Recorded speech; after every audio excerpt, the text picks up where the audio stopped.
Sometimes, celebrities just have to put rude interviewers in their place, like when Matthew McConaughey had a tense face-off with Joy Behar after she interrupted him just to insult his close personal friend, tennis champion Novak Djokovic. I was happy to be in his box, got to sit behind his parents, which was really awesome to see them when he brings them up and where they started. Isn't he an anti-vaxxer?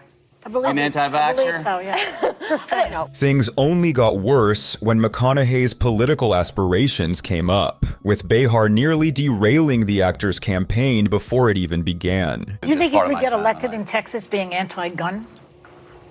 Do I think I could get elected in Texas being anti-gun? One thing about if me in politics is to give you a direct statement right there is be playing a game that I'm not interested in playing. Okay. To give you a direct statement right there. From that moment, McConaughey's aggravation became unmistakable, much like Tom Cruise's reaction when an interviewer posed intrusive questions about his then recent divorce from actress Nicole Kidman. Was Nicole the love of your life? What do you mean, Peter? You were married for 10 years? Listen, we raised children. After failing to read the room, the interviewer continued with yet another prying question, prompting Cruise to decisively shut him down. And do you have a relationship where you talk, it's a parenting relationship, and talk professionally about each other's work? Listen, here's the thing, Peter. Yeah. You're stepping over a line now. You're stepping over a line. You know you are. Well, I suppose they're questions that people want to know. Peter, you want to know. Take responsibility for what you want to know. Don't say what other people. This is a conversation that I'm having with you right now. You're right. Okay. So I'm just telling you right now. Okay? Just put your manners back in. Nevertheless, few celebrities have endured greater public humiliation than actress Lindsay Lohan, who was openly mocked about her personal and legal troubles during this widely criticized interview with David Letterman. Aren't you supposed to be in rehab now? And how long will you be in rehab? 3 months. How many times have you been in rehab? Several. And how will this time be different? What are they rehabbing, first of all? What is on their list? What are they going to work on when you walk through the door? We didn't discuss this in the pre-interview. No. The actress appeared on the show to promote her upcoming movie, but found herself desperately trying to steer the interview back on track as Letterman persistently made cruel jokes at her expense. You have to be in rehab May 2nd. Are you going to be there? You'll be there, right?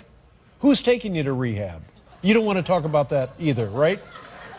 Oh, God. When you go to the rehab, what do they do? We're here for a movie. We have to what? Let's stay on the positive. Oh, aside from that side of the positive. Yeah. All right. Come on now. Things got so bad that Lohan was actually on the verge of tears, with her voice noticeably shaking as she struggled to maintain her composure. No, but I don't want people to think that I'm making a joke of that. No, you shouldn't make a joke I'm not. because this could be good for you. It will be good for you. Yeah, it will. Yeah. Have you been to this place? No, it's not like a joking matter. No. But the bullying doesn't stop there, as actor Jonah Hill has faced numerous jokes about his weight in various interviews over the years. Jonah, do you think it's important to be unattractive to be funny? Can skinny people be funny? What the man? You know, I don't understand. Can you just ask a normal question? Are you the fat guy in Hollywood still, or is everybody like look at you and they're like, oh wow, you know, this is great, now you're healthy? Do you have any other questions that are smart? First of all, you smell good, which is surprising. Why is that surprising? I don't know. I just wouldn't think of a guy who would have a nice scent on, and it That's seems such a I'm gonna really work hard to not take that as a shot. You know what I mean? Similarly, Mad Men's Christina Hendricks hates it when interviewers make comments about her body, with the actress once even shutting down an interview over such a remark. You have been an inspiration as a full-figured woman. What is the most inspiring story that you can remember where you've inspired someone? I don't know. I don't know. I'm sorry. Despite the awkward moment, the host would make yet another attempt to discuss the actress's figure. However, this time, Hendricks firmly puts her in her place. You've been known as an inspiration for women as being a full figure. What is the most... I mean, you just said it again. It's just... It's just sort of... But when it comes to shutting down inappropriate questions, perhaps no one does it better than Tom Hardy, whose 2015 exchange with an intrusive reporter spread like wildfire online. Your own sexuality seems a bit more ambiguous. Do you find it hard for celebrities to talk to media about their sexuality? What on earth are you on about? Despite his visible agitation, Hardy kept his cool, with many commending the actor for the way he assertively set boundaries around his personal life. But what is your question? I was wondering if you find it difficult for celebrities to talk about their sexuality. I don't find it difficult for celebrities to talk about their sexuality. Are you asking me about my sexuality? Sure. Why? Thank you. Okay. But if you thought that clip was cringe-inducing, just wait until you see how Hardy handled another disrespectful interviewer in this next painfully awkward segment. I have a question for Tom Hardy. Tom, I'll preface my remarks by saying that I have 5 sisters, a wife, a daughter, and a mother, so I know what it's like to be outgunned by estrogen. But I just wanted to ask you, as you were reading the script, did you ever think, why are all these women in here? I thought this was supposed to be a man's movie. No. Not for 1 minute. Good for you. That's kind of obvious. Hardy's co-star in The Dark Knight Rises, Anne Hathaway, would also have to silence a rude reporter who appeared to have an unusual fixation on her physical fitness. You are in phenomenal shape. Thank you. You're very gracious. You're always in great shape, but you had to make sure you were in perfect shape for this one, didn't you? It wasn't about being in perfect shape. It was about being able to do the stunts and the fighting perfectly. As the interviewer persisted in questioning Hathaway about her physique, she grew increasingly frustrated. Is there a certain regimen you put yourself through in terms of the diet, the workout? What is the feline fitness regime? A lot. It's all the boring stuff that no one ever wants to do. It's just watch what you eat and get yourself to the gym. Any particular workout? Are you trying to lose weight? Well, like, what's the deal, man? You look great. No. No, seriously. We have to talk about this. What do you want? Are you trying to fit into a cat suit? Yet it would be the notoriously hot-tempered chef, Gordon Ramsay, who would unleash his wrath on a gotcha journalist attempting to ambush him with photos of an allegedly unsatisfactory steak served at one of Ramsay's restaurants. It's really weird for you to give me a piece of paper, and when you say, am I satisfied that it's a good steak, you have to be a little bit more honest with me on that one. What are you trying to get at? Ramsay confronted the reporter for the underhanded tactic and expertly explained why ordering a steak well done is just plain wrong. But you asked for the steak to be cooked well done.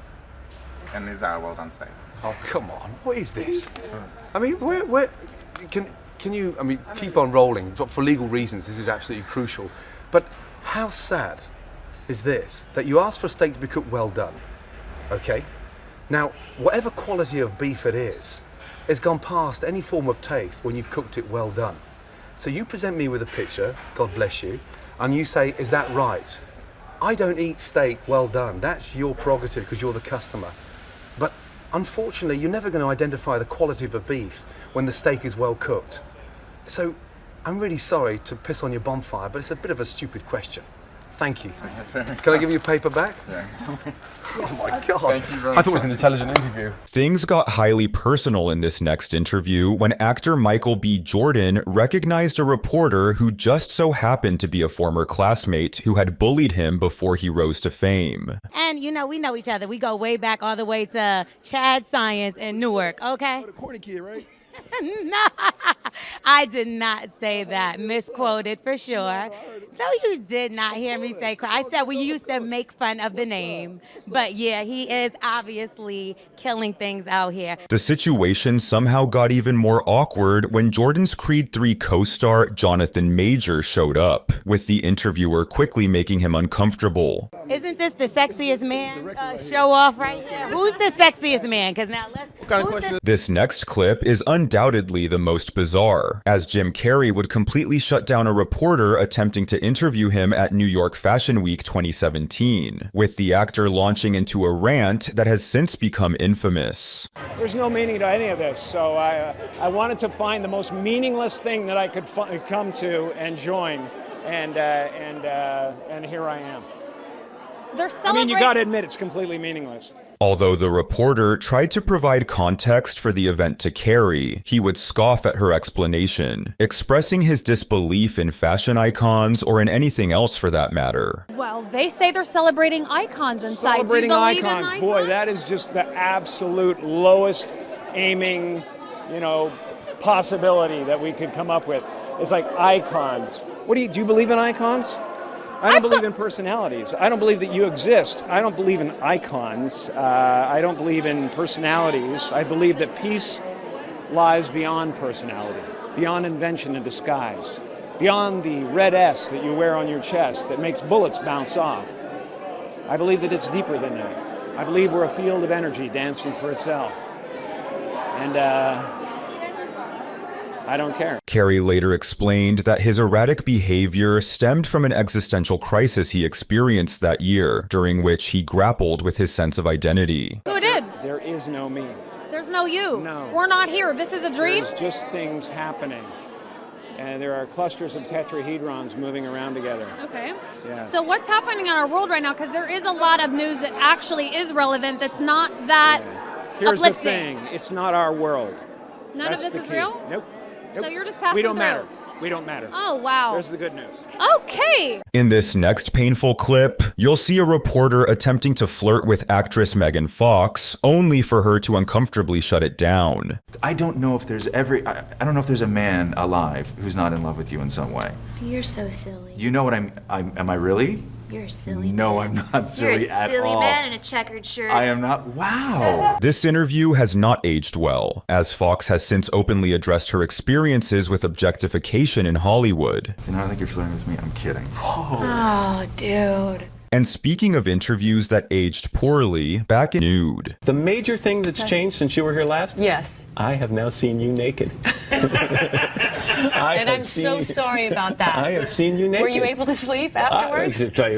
Why are you looking down? This was later followed by allegations of sexual misconduct against Matt Lauer in 2017, leading to his unceremonious dismissal from NBC News. I watched it last night. It is a lot of fun. Did I mention you have a nude scene in this movie? Pretty much from the time you opened your mouth. Yeah. Sandra Bullock, come back more often. No, not after this interview. Now, when it comes to interviews, actor Joaquin Phoenix is notoriously hesitant to engage with the press, often displaying his frustration with repetitive questions throughout his media tour for the 2019 film Joker. The movie obviously is about the Joker, but it goes beyond that. It's really about the mental state he was in. Can you tell me a little bit about what research or what kind of what you did to prepare for this? Because this was really an intense performance. What was kind of the process of getting into that mindset? Isn't this old news? Isn't this old news? I feel like I've talked about this for 6 months. Phoenix initially dismissed the question as old news before eventually offering a sarcasm-fueled response. And thank you so much for asking that question. My publicist is telling me I just need to go home. And speaking of bad questions, director Quentin Tarantino once flipped out on a reporter who asked him if he believed movies had the potential to incite real-world violence. But why are you so sure that there's no link between enjoying movie violence and enjoying real violence? I'm going to tell you why I'm so sure. Don't ask me a question like that. I'm not biting. I refuse your question. Why? Because I refuse your question. I'm not your slave and you're not my master. You can't make me dance to your tune. I'm not a monkey. I can't make you answer anything. I'm asking you interesting questions. And I'm saying I refuse. Okay. Well, no, I was just asking you why. That's fine. After his explosive exchange with Tarantino, one might assume that interviewer Krishnan Guru Murthy had learned his lesson. However, he later found himself in a heated confrontation with actor Robert Downey Jr. by ambushing him with an unexpected question about his political views. What I'd really like to ask you about a quote you gave to the New York Times. And I don't want to pry, so if you don't want to talk about it, that's fine. But what you said to the New York Times once was, it was after your incarceration, and you said you can't go from a $2,000 a night hotel suite to a penitentiary and understand it and come out a liberal. Does that mean you're not a liberal, or that you came out of prison not being liberal? Are we promoting a movie? Despite RDJ's efforts to remain diplomatic, his blood boiled when Krishnan started delving into his personal life, leading to an unforgettable response. You've talked in other interviews again about your relationship with your father and the role of all of that in the dark periods you entered and taking drugs and drinking and all of that. And I just wondered whether you think you're free of all of that, or whether that's still something... I'm sorry, I really don't... what are we doing? Well, I'm just asking questions, that's all. Right. Okay, that's okay. Bye. Thank you guys. I'm sorry. Is that your mic? It's okay. Yeah, you're right. Thank you. Yeah. You seem okay, it's just getting a little dinosaur in your... No, look, I didn't want to do that. Thank you. Robert Downey Jr. would later blast Krishnan, labeling him as a bottom feeder and stating, "We're promoting Avengers. A lot of kids are going to see it. This has nothing to do with your creepy, dark agenda that I'm feeling like all of a sudden ashamed and obligated to accommodate your weirdo shit."